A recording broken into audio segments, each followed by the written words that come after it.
I would try to make a connection and hope that that would last through the sex that first evening and carry on and allow us to develop more.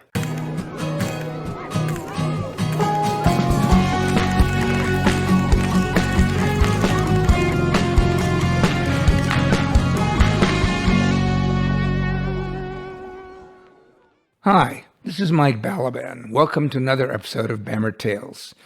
Just an exclaimer that this does not mean I have a real problem or an injury. I'm wearing a Breathe Right strip, which helps you breathe a little easier if you have a blocked or deviated septum, as I seem to have. I'll be looking for a permanent solution soon. Today, I'd like to walk you through what it was like after I began coming out in the mid-'70s in DC and New York, and how hard it was for someone like me to find a way to fit into the gay world, in particular because of two things.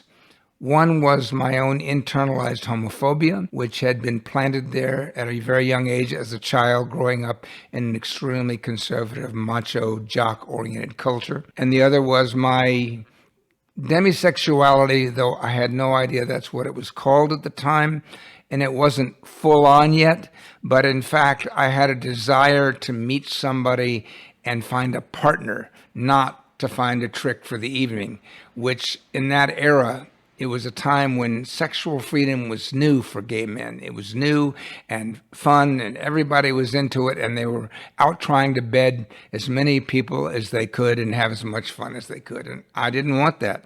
I wanted a boyfriend. And those two things, the homophobia and the desire for a partner in an era when partners weren't very commonplace, what created a great deal of problems for me. After I came out in DC, the result of having written a letter to Dave Cope, the former NFL football player, the first professional athlete to come out in 1975, and he found my letter so moving that he looked up my number, called me up, invited me out for a drink, and kind of became a bar buddy. That was it. He wasn't really a friend. He's now a friend, but he wasn't then.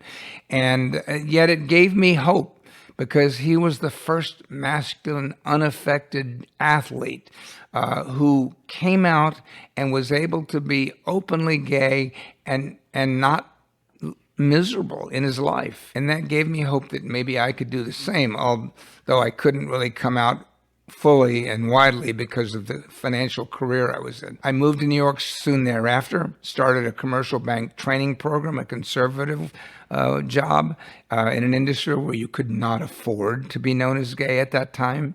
And so the combination of not knowing how to navigate a daytime existence in a conservative, straight world, and then switch gears at night and go out and be gay, and not knowing anybody gay in New York, and being intimidated by its overwhelming, vaunted, intense gay scene with all of the things that were going on in the mid-'70s in terms of sexual peccadillos and excesses.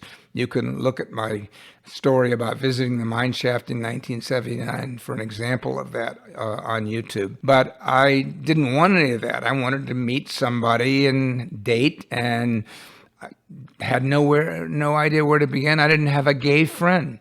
I ended up meeting my first gay friend through a one ad I placed in the national magazine, The Advocate.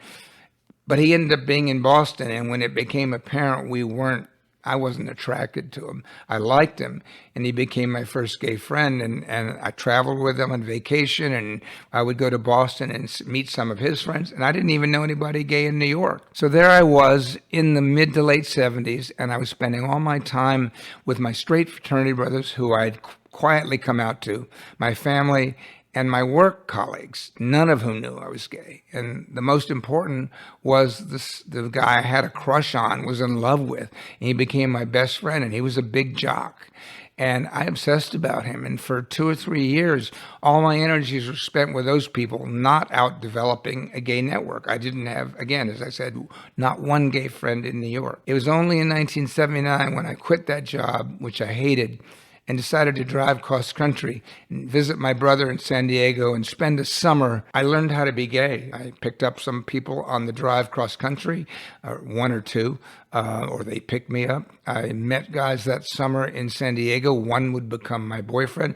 And I kind of learned how to fit in and how to be gay at night and straight in the day if I needed to back in New York. So when I came back to New York after that summer, I was set up to be able to go out into that world and meet friends. In 1977, shortly after getting to New York, my aunt in Beverly Hills, who was part of the Hollywood scene and had been involved with theater for a long time, came to New York and invited me to a Broadway show.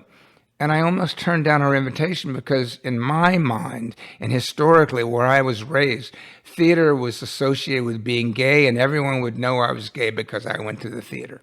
Clearly that's ridiculous. I went with her anyway and I loved it and ended up falling in love with theater and went often, and I overcame that internalized homophobia. But to give you another example, extreme, of how homophobic I was about my own life, about 10 years after that, I met a handsome young guy in the waiting room at my therapist's office, and we started dating. And I eventually ended it prematurely because not only was he in fashion, which was kind of gay, but I was okay with that by then, I learned after several dates that his hobby was making extremely detailed, beautiful, well-dressed dolls and baking them in a kiln and dressing them up. And after 30 years, his dolls are now famous and expensive. So he made a career out of it. And if I could only have overlooked that, that might be my partner now. But I just couldn't. The thought of dating somebody who played with dolls after being made fun of in the area where I grew up, if you got anywhere near a doll, was too much for me to overcome that quickly. Eventually I did. My homophobia is mostly all subdued now, but that's just to give you an idea. The other thing was I wanted to date. And people didn't want to date. They wanted to have sex. I would have guys walk up to me in a bar after I got comfortable going to bars. And they'd walk up to me, and the first words out of their mouth in 1979, 80 were, "Hey, you want to go home and fuck?" And I was taken aback the first time I heard that, and I had to answer, I think you're handsome, hot, sexy, whatever. I'm sure I would love going to bed with you, but couldn't we go out for dinner first and get to know each other? And they would say, "That's okay, thank you," anyway, and walk over to the next guy they wanted to have sex with, and he'd go home with them, and they were happy. I wasn't. Finding people that wanted what I wanted wasn't easy. I ultimately realized that what I wanted was more than most people, and I had to kind of fool myself into believing when somebody was attracted to me and I was attracted to them and we hit it off and we started talking and the chemistry was just right, I would try to make a connection and hope that that would last through the sex that first evening and carry on and allow us to develop more. And that's how I powered my way through those evenings. And the sex was fun. It's not that I didn't like it, but I really looked forward to lying in their arms afterwards, telling each other our respective life stories, which made me feel closer to them and them feel closer to me. That was what I wanted.